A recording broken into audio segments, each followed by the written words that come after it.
এখন আমি মূলো ছিচকি করে দেখাবো। মূলোটা আমি খোসা ছাড়িয়ে নিয়েছি, এরকম করে ঘষে নেব। আমাদের বাংলায় তো লাল মূলোটা পাওয়া যায়, এখানে এটা পাওয়া যায় না।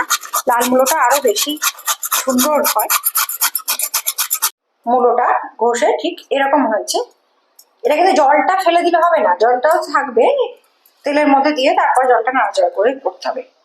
কড়াইয়ে তেল দিলাম, বেশ কিছুটা তেল দিতে হবে কিন্তু। হ্যাঁ, কালো জিরে দিয়ে দিলাম। কালো জিরে দেওয়ার পর কাঁচা লঙ্কা দিয়ে দিলাম। এবার এই মূলোটা দিই,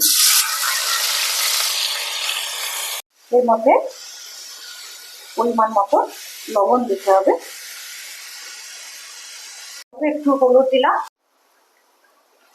জানি क्या बात है, जाने क्या बात है, नींद नहीं आती, बड़ी लंबी रात है, চোখে নামে বৃষ্টি, বুকে ওঠে ঝড় যে, তুমি তো আমারই ছিলে।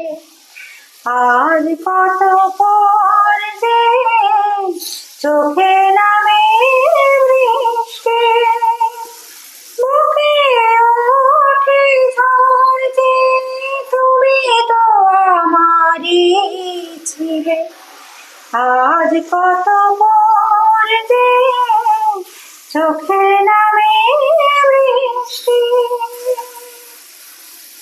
এটা আমার কমপ্লিট হয়ে গেছে। মূলো ছিচকিটা এইরকম ঠিক দেখতে হবে। গরম ভাতের সাথে, শুকনো ভাতে খেতে খুব ভালো লাগে, খেয়ে দেখবেন। এরকম করে মূলো ছিচকি করে খাবেন। যদি ভালো লাগে তো আমাকে জানাবেন কমেন্টে। লাইক করবেন, শেয়ার করবেন, কমেন্ট করবেন, সাবস্ক্রাইব করবেন চ্যানেলটাকে। ভালো থাকবেন সবাই। Thank you.